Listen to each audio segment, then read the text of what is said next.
In 1910, the richest man in the world was Andrew Carnegie, the industrialist who founded what today we remember as U.S. Steel.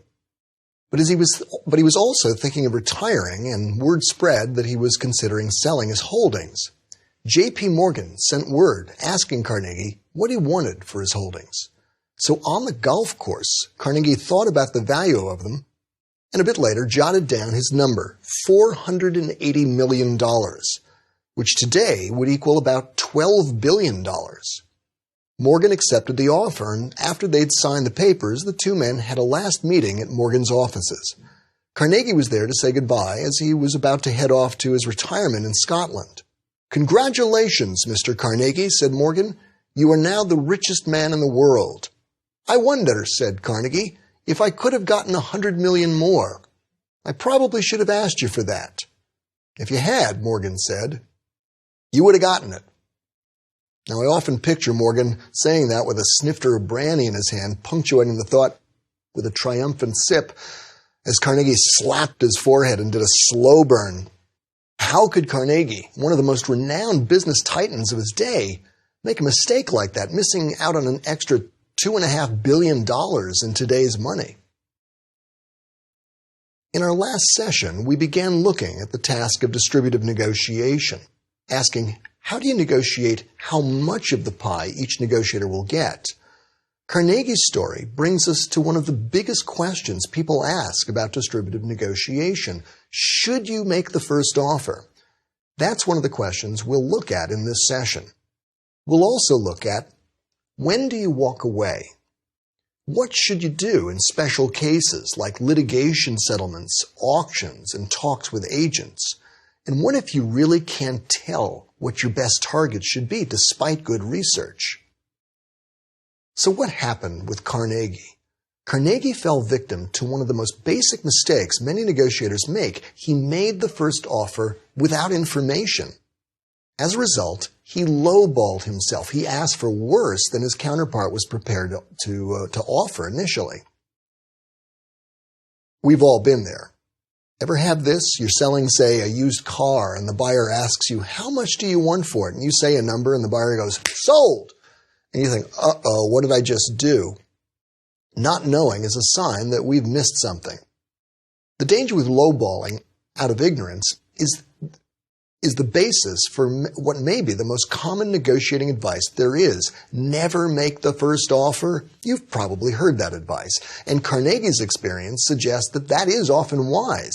If he'd waited for Morgan, he might have been a lot richer still.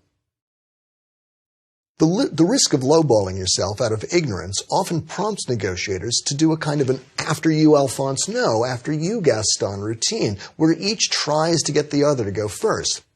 I've been in that situation, and let me tell you, it gets awkward real fast. Many years ago, a company that specialized in negotiation training wanted to hire me. How much did I want? Now, I promise you, I tried hard to research what an appropriate rate would be, but there really was nothing I could find. The best I could do was guesstimate that I should get X dollars per training. So when I spoke to the head of the program, he asked me how much I wanted. And I said, well, with respect, since you were kind enough to invite me to join, let me see what you think would be appropriate. And he replied, well, I wouldn't want to presume. Why don't you just give me a sense of what you think is reasonable? And I replied, well, that's very kind of you, but I really think I should defer to you, so let me just listen and get your thoughts about it. Now, while this was going on, I was withering with embarrassment. How much longer could I keep this up? I was this close to relenting when, to my surprise, he said, okay, just to get the ball rolling, what if we paid you? And then he quoted me a number that was 50% higher than X, the number I had guesstimated that I was about to utter. I was so surprised that I almost blurted out, oh my gosh, I've been teaching this stuff for years, and what do you know, it actually works. Of course, I didn't say that. But I came this close to pulling an Andrew Carnegie. I'd witnessed firsthand why it's wise not to make the first offer when you don't know much. So it seems pretty clear that the conventional wisdom is correct. Never make the first offer. But there's a problem. Picture a young couple in a car dealership. They see a car they like, smile, and walk over to see what the sticker price is. But the moment they see the sticker price, the smile disappears from their faces and they're about to leave. But then the car dealer comes over and says, "Let's see what we can do about that price." Then he quotes a lower number that sounds great. What the couple doesn't realize is that they've been unwittingly influenced by a phenomenon called anchoring. Anchoring is a psychological phenomenon where the first number you hear biases your expectations subconsciously. You don't even realize it's happening. The car industry harnesses a version of anchoring known as sticker shock. The manufacturer's suggested retail price that appears on the car sticker is, by design, a very high price, indeed that no one expects the buyers to pay. But by planting that number in buyers' minds, the manufacturer and the dealer hope to shift the conversation toward the high end of the range. If you think about it, in any negotiation, the one who makes the first offer in effect biases the conversation, and so may have an advantage. A memorable experiment illustrates the power of anchoring. A researcher took a car around to a number of randomly chosen expert German mechanics and said this: "I think the car is worth 2,800 Deutschmarks. What do you think it's worth?" The average answer, 3,200 Deutschmarks. Separately, the researcher took the car around to a number of randomly chosen expert German mechanics and said, "I think the car is worth 5,000 Deutschmarks. What do you think it's worth?" Their average answer, 4,200. Now, these are all experts looking at the same car. The only variable is the first number they heard. Yet they produced answers with a 33% difference of range on average. That should scare us, because it means that our native familiarity with an industry or market may not be enough to protect us from the psychological effects of anchoring. So what do? If you go first, like Andrew Carnegie, you run the risk of lowballing yourself. But if you go second, like the new car buyers, you run the risk of being anchored. And the answer turns on one word: information. If you're negotiating with very little or no information, first I have to ask you, what are you doing in the negotiating room? Get out of there. Go do your homework. But if you have to negotiate with little information, and let's face it, sometimes we have to, then to avoid lowballing yourself, go second. Some experts suggest that it may be wise to counteroffer quickly to offset the anchoring effect of the first offer. Alternatively, you may want to adjourn quickly and then go do some research. But conversely, if you're negotiating and you do know a lot, then in order to avoid being anchored, you may want to make the first offer. What about simultaneous offers? Perhaps you've seen movies where two negotiators write down numbers and slide them to each other simultaneously. It looks cool, and I've always wondered about it. I gather some negotiators use it as a way to negate the anchoring effect and perhaps the lowballing problem. But I must confess, I almost never see it in real-life talks. There are also websites that facilitate something similar, but again, I haven't seen them widely used. The challenge of anchoring and lowballing raises two questions I get quite a lot from students. What do you do in an early job interview when the interviewer asks you, "How much do you currently make, and what are your salary expectations?" As you probably can see, this is a dangerous question. First, because it asks you, in effect, to anchor yourself by mentioning a number at the start of the discussion. Worse, it asks you to, in effect, lowball yourself, since that number is often low. Often you're looking in part because you hope to make considerably more in a new job. And let's face it, it's also irrelevant. What difference does it make how much you currently make? What really matters is what are the market rates for the work you will need to do in the new job. For all of these reasons, the question is an example of a killer question, a question which you answer at your peril. If you answer a killer question, you can seriously cripple or even ruin your ability to negotiate a fair and favorable agreement. So what do? Following most experts' advice, my basic suggestion is this: don't answer. That is, find a gracious and polite way to deflect the question. In the job interview case, you might say something like this. Well, with respect, I find it's best to defer a conversation about compensation until I know more about the duties and what's fair. But I'm confident that when the time comes, we'll have an excellent conversation and work out something that's satisfying for everyone. But what if the interviewer insists? That's an increasingly likely possibility. So here's a fallback approach I would recommend. You might say something like this. Okay, since I understand that the question matters a lot to you, then to show good faith, I will of course answer it. I just ask respectfully that we agree not to use that information as a benchmark later on, but that we rely on market data and the like. This way, you can later remind them politely that you won't let them use your current salary to anchor the conversation. But what should you do about the question, what are your salary expectations? If you can avoid it by simply saying you're negotiable and that you'll consider any offer, any reasonable offer, then please do. If they press and demand numbers, try to offer a broad range, adding that you'll know better what's appropriate as you learn more about the job and the market.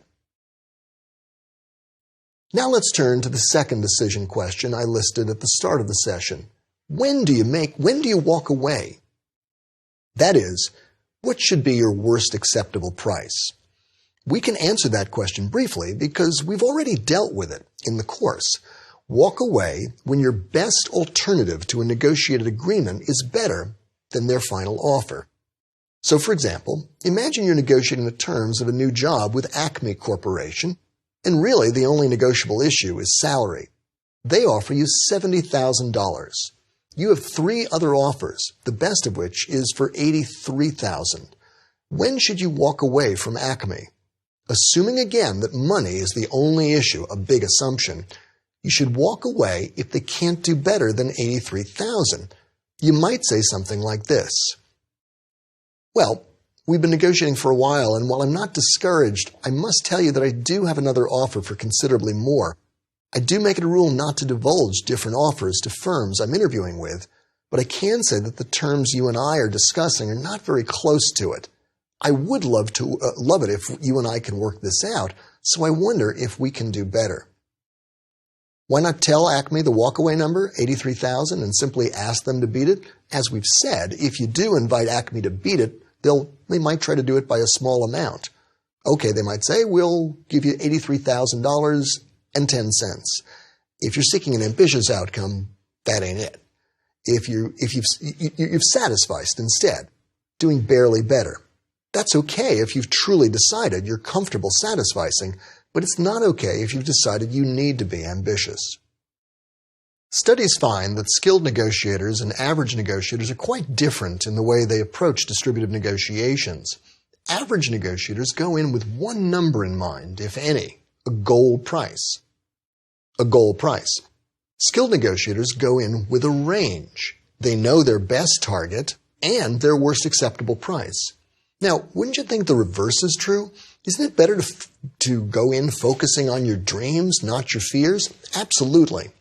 And skilled negotiators do focus on their best targets, but they also know something mediocre negotiators don't. They know when to say no. Faced with resistance and pushback, skilled negotiators may concede if necessary to a point. But because they know their walkaway price clearly, they don't get sucked in and settle for any price. In contrast, mediocre negotiators never know when to quit and can rationalize almost any outcome as a compromise move. One other thing on walking away. People sometimes advise you that the key to negotiation is to feign indifference, to act like you're happy to walk away, even if you're desperate. Is that true? It's certainly not a good idea to advertise desperation, and true, some people do profit in the short run by bluffing indifference. But it can easily backfire. What if the other person calls your bluff, lets you walk out of the store?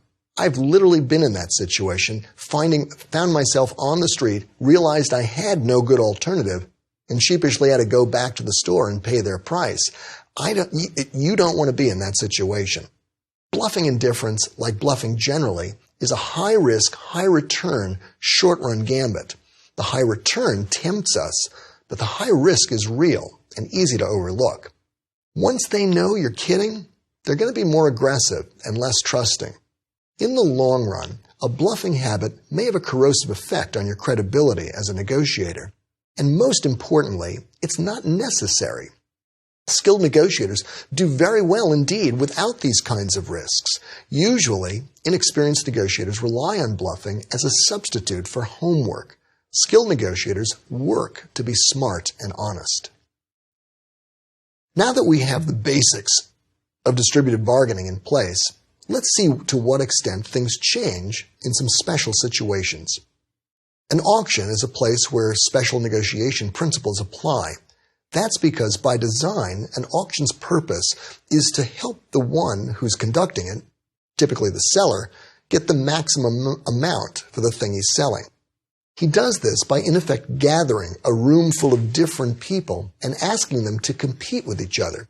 Each person is in effect a prospective negotiation counterparty, and each person is therefore in effect the seller's potential BATNA, his best alternative to a negotiated agreement. While it's possible to get a bargain at an auction, it's also quite easy to pay top dollar. Rarely do you get the chance to cushion your first offer at an auction. The seller sets the opening. Because you're in competition, you may feel pressure to bid up your walkaway, bid up all the way up to your walkaway price. And that's the seller's goal, to in effect find out whose walkaway price is highest. In fact, it can get worse for you if you're a bidder. In many auctions, you'll find yourself getting caught up in the competitive psychology of the event, a phenomenon that can produce something known as the winner's curse, where you end up paying far more than you were prepared to. Or than is at all wise. Some merger and acquisition experts believe that one of the largest auctions in history, the RJR Nabisco acquisition in 1987, produced a winner's curse.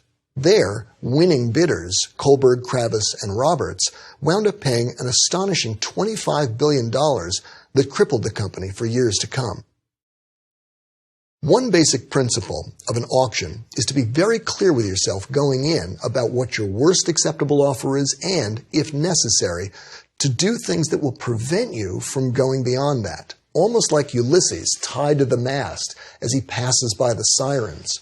For example, you might bring only a certain amount of cash to the auction, or you might set a limit on an eBay auction and stick to it.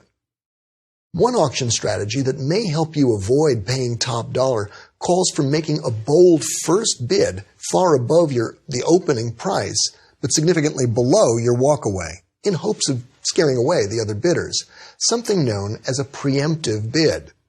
Sometimes that strategy works, sometimes it doesn't. The main point about auctions is that they're designed to give the seller the advantage, so approach them with caution.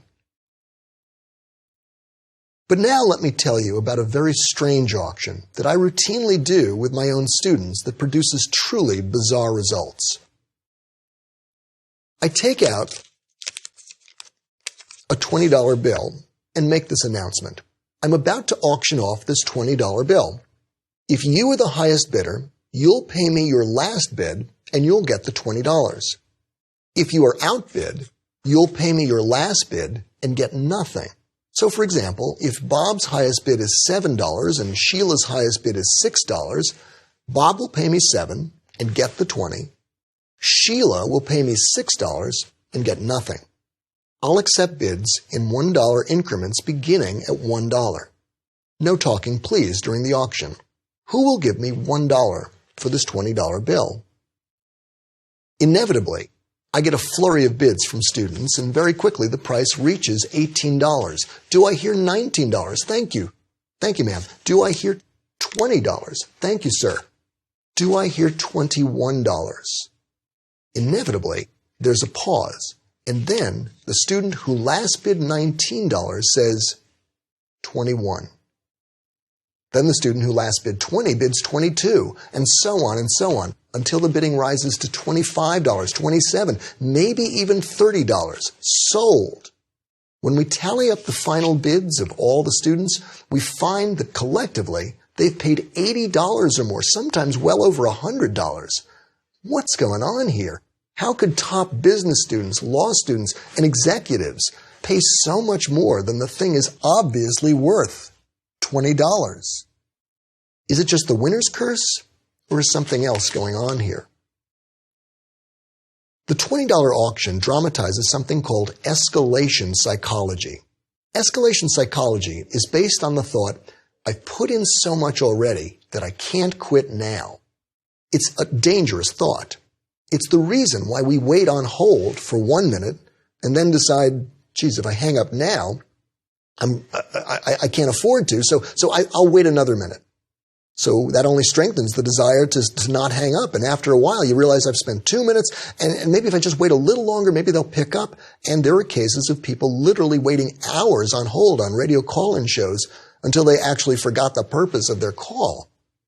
More seriously, escalation psychology can drive generals to pour more and more soldiers into a lost battle, and managers to pour more and more money into a losing project. And most importantly for our purposes now, it can drive one of the most intensely distributive matters we ever deal with, litigation. How do you negotiate a litigation settlement? These sorts of talks are often highly contentious and distributive.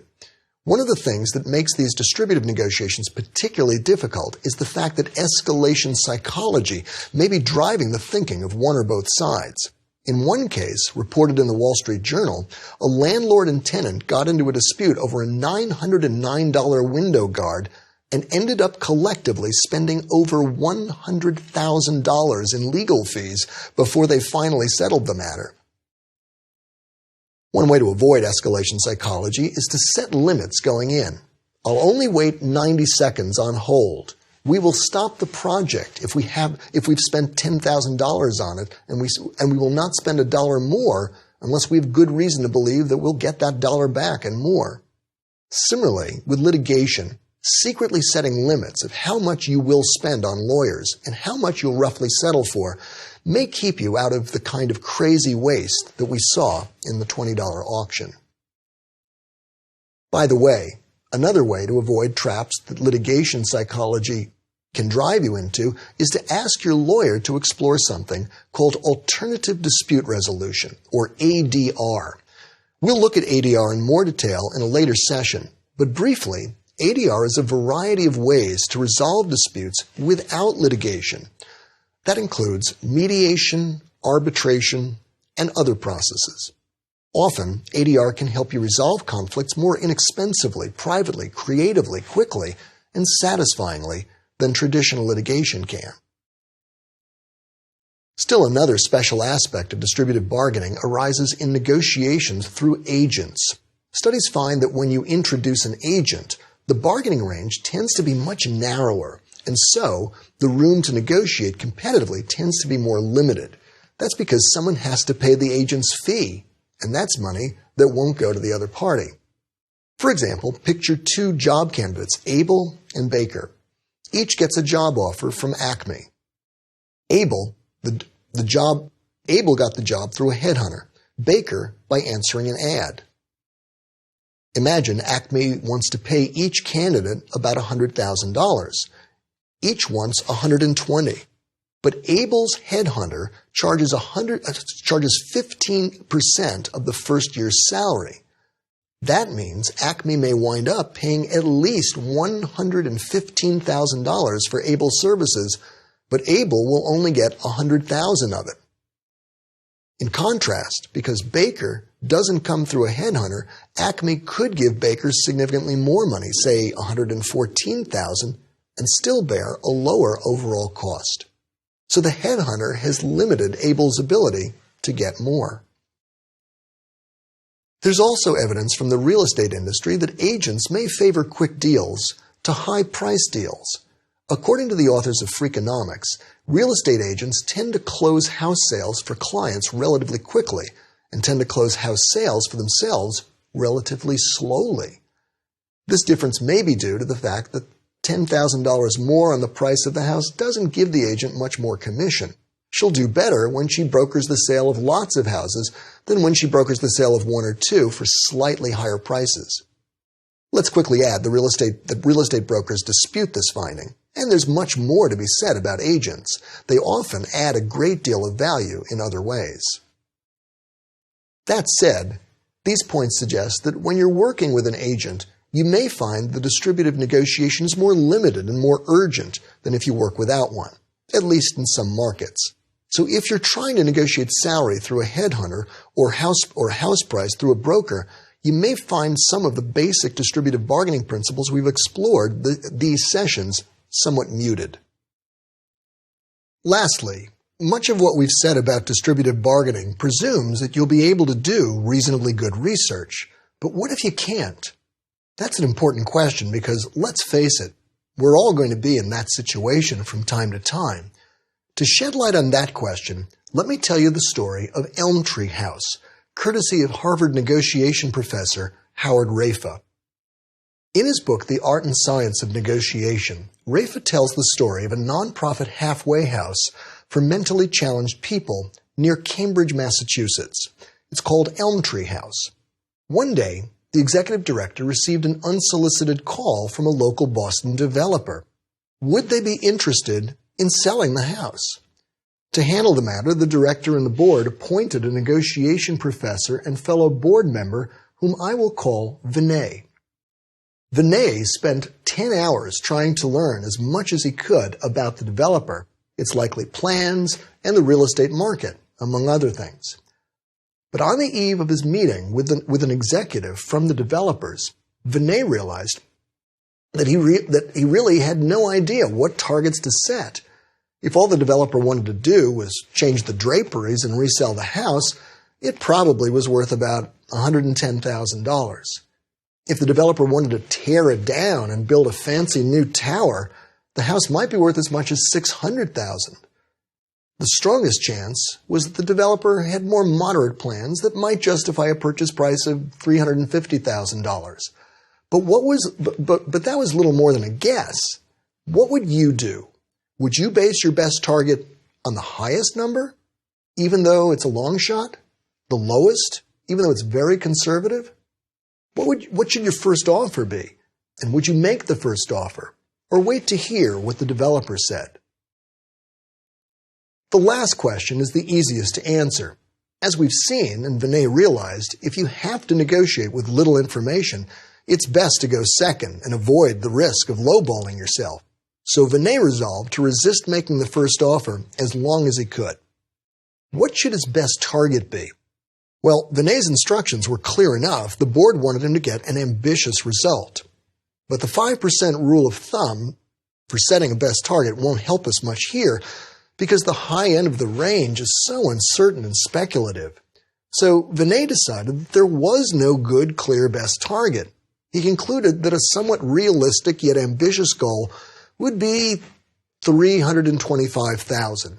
Now, reasonable minds could very well differ on this point, but at least it wasn't crazy high or a crazy low goal.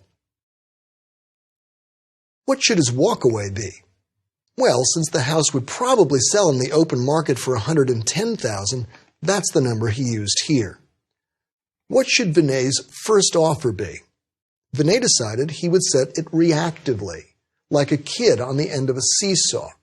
If the developer offered $100,000, Vinay would ask for $650 in the hopes of settling at the midpoint, $325.